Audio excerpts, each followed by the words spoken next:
Hi, my name is Catherine Lopez, and today I'm going to be talking about the importance of communication in a classroom.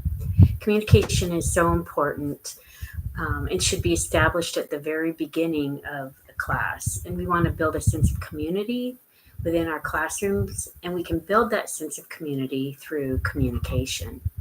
When we build that sense of community in our classrooms, we're helping our students to feel valued and positive about the classroom and the subject that we're sharing with our students. Giving our students the very best learning experience starts with communication. And we have several strategies that we can use for each class. The first thing is to start with a plan, and that should be before each class starts. Our communication plan should include what communication methods we're going to be using, the frequency of communication during class, how our students should communicate with us as instructors, and also if there is an urgent matter, an emergency, how we would expect or provide our students communication methods to get hold of us. And giving our students the very best learning also starts with communication, and we have several strategies that we can use each time we start a class, which the first being having a strategy for communication. And we want to always make sure our communication is clear. We should be aware of any confusion that students are expressing regarding instructions and classroom communications by checking to see a couple things. Have students read what we've posted? Have they received class communications? And when they do turn in assignments, did they follow the instructions? Were there several students that didn't follow instructions or maybe misunderstood? And that's a good check-in for us as instructors, to always be learning and recreating our communication methods within the classroom. A third strategy we can use to make our communication is to be personal with our students.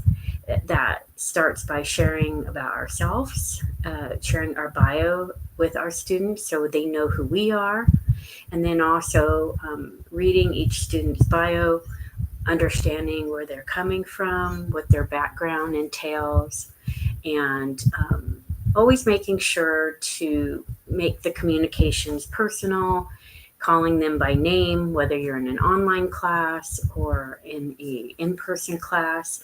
It goes a long way towards communication standards and communicating with our students. We are going to have conflict within our classroom. So there are ways we can de-escalate that conflict. We can experience conflict that is between student and instructor. One of the most common areas of conflict we might experience can be a student who is unhappy with their grade. And so when that happens, what we want to do is first be prepared as an instructor. We want to take a step to separate our emotions from the situation. We don't want to take it personally as an attack on us if a student is unhappy with a grade that we have given. When we feel ourselves becoming excited, we want to take a breath and practice being an empathetic listener, a good listener, letting the student speak, and not becoming over excited. If when we do feel ourselves becoming excited, we really want to just remember that it's not personal, and that if we hear the student out and kind of come to an understanding of how they feel, maybe re-explain the grading structure and what we were looking for, then we can help to de-escalate. But really it is, again, being calm, not taking it personally, being professional, being a good listener to help to de-escalate that situation. We're also going to have escalation between students. They can have conflict as well, even in an online classroom. So one of the most important things is to realize that when people have conflict, it usually stems from one of three things. different agendas, different perceptions, and different personal styles. So it would be helpful if we do have two students that are having a conflict to speak individually to those students, help to identify where that conflict is starting, and help